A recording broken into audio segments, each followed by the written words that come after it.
بسم الله الرحمن الرحيم. الحمد لله والصلاة والسلام على سيدنا محمد وعلى آله وأصحابه أجمعين. الحمد لله والصلاة والسلام على سيدنا محمد وعلى آله وأصحابه أجمعين. أما بعد فأعوذ بالله من الشيطان الرجيم. بسم الله الرحمن الرحيم. ولتكملوا العدة ولتكبروا الله على ما هداكم ولعلكم تشكرون. صدق الله العظيم. اللهم صل على سيدنا محمد النبي الأمي وعلى آله وأصحابه وسلم. اللهم صل على سيدنا محمد النبي الأمي وعلى آله وأصحابه وسلم. میرے معزز مسلمان بزرگوں، عزیز بھائیوں، آج عید الفطر کا دن ہے اور آج کا دن یوم الجائزہ ہے. اس کا ایک نام یوم الجائزہ، انعام کا دن، اجر کا دن. پیارے رسول صلی اللہ علیہ وسلم نے بتلایا، جب مسلمان رمضان کی عبادت کی تکمیل کے بعد عید الفطر کی ادائیگی کے لیے اللہ کے حضور حاضر ہو رہے ہوتے ہیں، تو اللہ بطور فخر کے فرشتوں سے عرض کرتے ہیں کہ یہ بتاؤ کہ جو مزدور اپنی محنت پوری کر دے اس کا کیا بدلہ ہونا چاہیے؟ تو اللہ کے فرشتے فرماتے ہیں، اللہ آپ ہی بہتر جانتے ہیں کہ ان کا بدلہ اور ان کی مزدوری انہیں پوری ملنی چاہیے. تو حضور علیہ الصلوۃ والسلام نے فرمایا کہ اللہ قسم کھا کے کہتے ہیں کہ میری کبریائی کی قسم، میری بڑائی کی قسم، میرے علو مرتبہ کی قسم ہے کہ جو یہ بندے میرے در پہ آ رہے ہیں میں ان سب کی بخشش کر دوں گا اور میں ان سب کی مغفرت کر دوں گا. یہ یوم الجائزہ ہے. ہر ملت میں، ہر قوم میں کچھ دن خوشی کے ہوتے ہیں، مسرت کے طور پہ منائے جاتے ہیں، جنہیں عرف عام میں تہوار کہا جاتا ہے. تہوار. پیارے رسول صلی اللہ علیہ وسلم جب مدینہ منورہ تشریف لائے تو وہاں کے مقامی افراد دو تہوار منایا کرتے تھے، ایک نہروز اور ایک مہرجان. آپ علیہ الصلوۃ والسلام سے مسلمانوں نے اجازت چاہی کہ آیا ان خوشی کے موقع پہ ان کے تہواروں میں ہم شریک ہو سکتے ہیں؟ تو آپ علیہ الصلوۃ والسلام نے فرمایا اللہ نے آپ کو اس سے بہتر دو خوشی کے دن عطا فرمائے ہیں، ایک عید الفطر اور ایک عید الاضحیٰ. ہر ملت اور ہر قوم جو خوشی کا دن اپنا مقرر کرتی ہے وہ کسی تاریخی واقعے سے تعلق رکھتی ہے کہ ان کی تاریخ میں کوئی اہم واقعہ پیش آیا، اس دن کو بطور تہوار کے، خوشی کے، مسرت کے مناتے ہیں. عیسائی ہیں وہ کرسمس مناتے ہیں. ان کا خیال یہ ہے کہ یہ دن حضرت عیسیٰ علیہ السلام کی ولادت کا ہے، اگرچہ حقیقت ایسی نہیں، لیکن وہ اسے یوم ولادت سمجھ کر اس دن وہ اپنا تہوار مناتے ہیں. عیسائی وہ جس دن حضرت بنی اسرائیل نے فرعون سے نجات پائی، اس دن کو وہ بطور عید کے اور خوشی اور مسرت کے مناتے.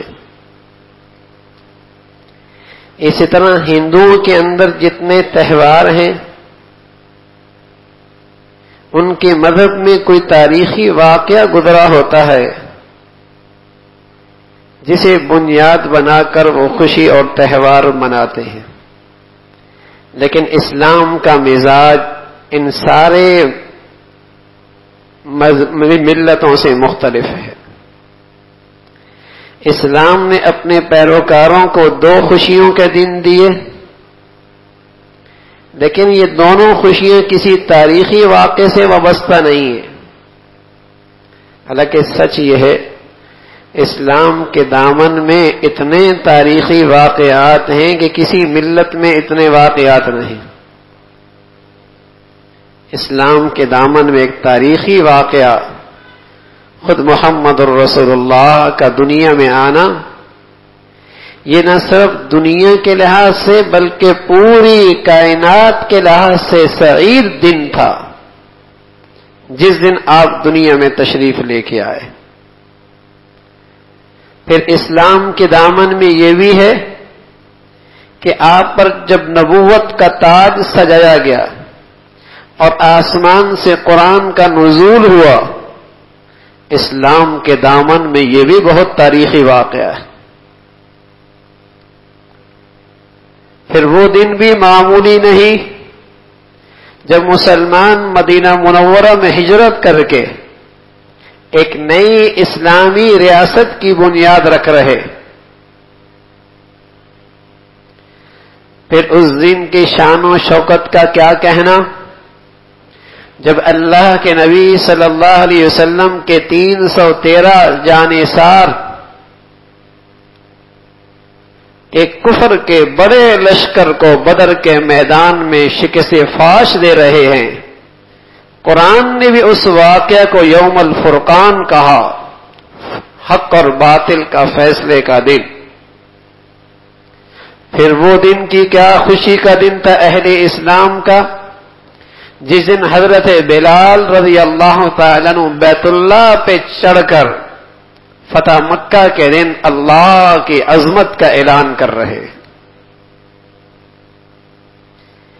یہ سارے واقعات اسلام کے دامن میں ہیں، لیکن کسی واقعہ کو مسلمانوں کے تہوار اور عید کے طور پہ اسلام نے مقرر نہیں کیا. میں نے عرض کیا اسلام کے دامن میں آپ صلی اللہ علیہ وسلم کی ولادت، آپ صلی اللہ علیہ وسلم کو ختم نبوت کا تاج، مدینہ منورہ کی اسلامی ریاست کی بنیاد، یوم الفرقان غزوہ بدر کی کامیابی، فتح مکہ کے دن مسلمانوں کا فاتح بن کے مکہ میں داخل ہونا، آسمان سے انسانیت کی زندگی کی فلاح و بہبود کے لیے قرآن کا اترنا، یہ سارے تاریخی واقعات اسلام کے دامن میں ہیں. لیکن جب اسلام اپنے پیروکاروں کو عید کا دن دیتا ہے، خوشی کا دن دیتا ہے، مسلمانوں میں صرف 2 خوشیاں ہیں، ایک عید الفطر کی شکل میں اور ایک عید الاضحیٰ کی شکل میں. اور یہ دونوں خوشیاں جب ملت اسلامیہ، پوری امت مسلمہ 2 عظیم الشان عبادات کو سر انجام دیتی ہیں، تب انہیں بطور انعام کے یہ 2 خوشی کے دن میسر آتے ہیں. عید الاضحیٰ جب مسلمان حج کی عبادت ادا کرتے ہیں اور لاکھوں کی تعداد میں عرفہ کے دن اللہ سے اپنے گناہوں کی معافی مانگتے ہیں، تو پھر اگلا دن مسلمانوں کے لیے عید کا ہوتا ہے. عید الفطر کا دن جب پوری امت مسلمہ رمضان کا یہ مبارک مہینہ اس میں اپنا تربیتی کورس مکمل کرتی ہے تو بطور انعام کے اسے عید الفطر کا دن ملتا ہے. کسی ماضی کے واقعے سے وابستہ مسلمانوں کی خوشیاں وابستہ نہیں ہیں، بلکہ مسلمانوں کے حال اور اعمال سے مسلمانوں کی خوشیاں وابستہ ہیں کہ یہ خوشیاں اسی کے لائق ہیں اور یہ عید اسی کو مبارک ہے جس شخص نے یہ رمضان کا مقدس مہینہ اس کے اندر اپنا تربیتی کورس مکمل کر دیا. یہ عید اسی کے لیے مبارک عید ہے اور اسی کے لیے حقیقی عید ہے جس نے اس مقدس مہینے میں یہ کامیابی حاصل کر لی ہے.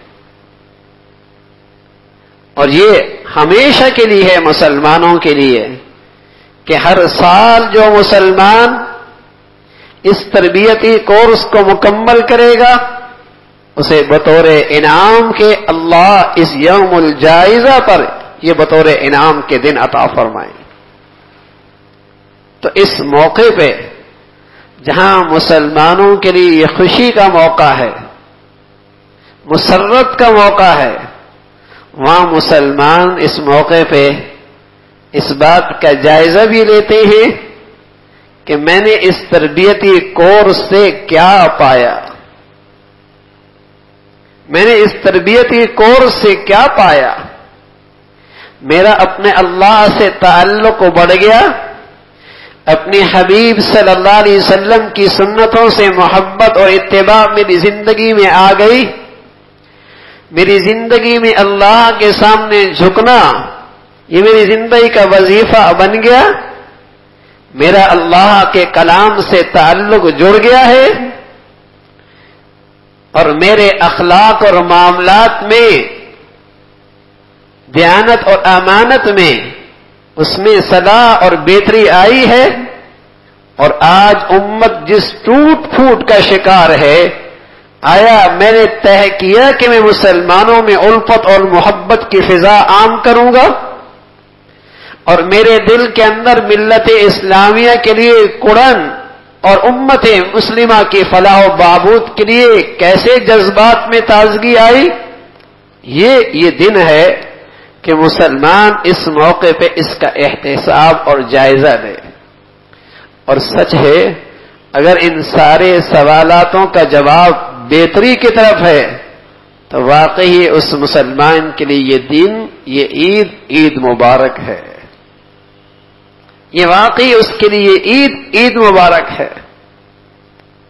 تو اللہ رب العزت نے ملت اسلامیہ کو اور امت مسلمہ کو یہ جو دو خوشیاں عطا فرمائی ہیں، ایک تو اس کی نفسانی خواہش کا خیال رکھا، اور اسلام چونکہ ایک فطرتی دین ہے وہ انسانی فطرت کا لحاظ رکھتا ہے، انسانی طبیعت ہے کچھ اچھا پہنوں، کچھ اچھا کھاؤں، کچھ مسرت اور خوشی کی باتیں ہوں اور کچھ ذہنی تفکرات سے ہٹ کر کوئی میری زندگی کے مسرت اور خوشی کے دن ہو. تو اسلام نے اپنے پیروکاروں کو یہ دولت بھی دی، لیکن ساتھ ساتھ اسے اس بات پر بھی تیار رکھا اور آمادہ کیا کہ یہ یوم الجائزہ ہے، انعام اسی ملے گا جس نے اس تربیتی کورس میں اچھے نتائج دیے، بہتر نتائج جو دے رہا ہے یہ انعام بھی اسی کو ملے گا. تو میرے عزیزو دونوں چیزیں اس موقع پہ ہیں. ایک طرف تو الحمدللہ مسلمان اس موقع پہ خوشیاں منا رہے ہیں اور اللہ کا شکر ادا کر رہے ہیں، اور ساتھ ساتھ اپنا احتساب بھی رکھ رہے کہ اب آئندہ زندگی جو اللہ نے ایک تربیتی کورس عطا فرمایا تھا اور ایک مقدس مہینہ اللہ نے ہمیں عطا فرمایا تھا، اس کی برکت سے اب میری زندگی میں بہتری بھی آ جائے. اگر پورے قرآن مجید میں انسان کی فلاح و بہبود کے لیے کوئی مختصر سا نسخہ دیکھنا ہو تو حضرات مفسرین نے لکھا کہ انسانیت کی صلاح اور فلاح کے لیے قرآن نے ایک نہایت مختصر سا نسخہ دیا ہے. اگر کوئی مسلمان اسے اپنی زندگی کا وظیفہ بنا لے، اپنی زندگی کا وظیفہ بنا لے، تو اسلامی زندگی کے دروازے اس کے لیے کھلتے چلے جائیں گے. اور اس وظیفے کے اور اس جو آسمانی وظیفہ ہے اس کے دو جز ہیں. فرمایا اتل ما اوحی الیک من الکتاب واقم الصلاۃ. وہ نسخہ دو اجزاء پر مشتمل ہے جو انسانیت کی صلاح اور فلاح کا مختصر ترین نسخہ ہے. اتل ما اوحی الیک من الکتاب واقم الصلاۃ. اس کا پہلا جز قرآن کی تلاوت اور اس کا دوسرا جز نماز کا اہتمام. اللہ نے اپنے حبیب صلی اللہ علیہ وسلم سے کہا ہے، جس سے اس نسخے کی اہمیت اور بڑھ گئی ہے. جب اللہ اپنے حبیب کو ایسا پیارا نسخہ دے رہا ہے تو اس نسخے کی عظمت اہمیت اور بھی بڑھ گئی ہے. اگر مسلمان اپنی زندگی کو صلاح اور فلاح کے راستے پہ ڈالنا چاہتا ہے تو اس مختصر نسخے کو اپنی زندگی کا وظیفہ بنا لے کہ ایک نماز کا اہتمام ہو، جیسا بھی ہو، جیسی بھی بن پائے، کسی حال میں اس کی زندگی سے نماز نہ رہے. ایک نماز کا اہتمام. اور دوسری چیز فرمائی اتل ما اوحی، اس قرآن کی تلاوت. اگر یہ مسلمان اپنے ہر روز کا یہ وظیفہ بنا لے کہ کچھ بھی ہو جائے میں نے نماز میں کوتاہی نہیں کرنی اور تلاوت کلام اللہ میں میرا ناغہ نہیں ہونا، تو میرے عزیزو اللہ کی ذات سے امید ہے جو اللہ نے اس رمضان کی شکل میں ہمیں ایک تربیتی کورس دیا ہے، اس کے آنے والے دنوں میں ثمرات اور نتائج بہت شاندار نکلنا شروع ہوں گے. تو اس کا اہتمام ہو اس خوشی کے موقع پہ، اس کا عزم کرے کہ کچھ بھی ہو جائے اب نماز ہماری زندگی میں نہیں چھوٹے گی. اور کچھ بھی ہو ہر دن ہم نے کچھ نہ کچھ قرآن کی تلاوت کا اہتمام کرنا ہے. تو اللہ کی ذات سے امید ہے پھر خوشی واقعی خوشی ہے، اور یہ عید واقعی عید مبارک ہے. اللہ رب العزت اس کی برکتیں اور جو آج کے دن اللہ کے ہاں سے فیصلے ہونے ہیں بخشش کے، اللہ ہم سب کو اس میں شامل فرمائے. آخر دعوانا ان الحمد للہ رب العالمین.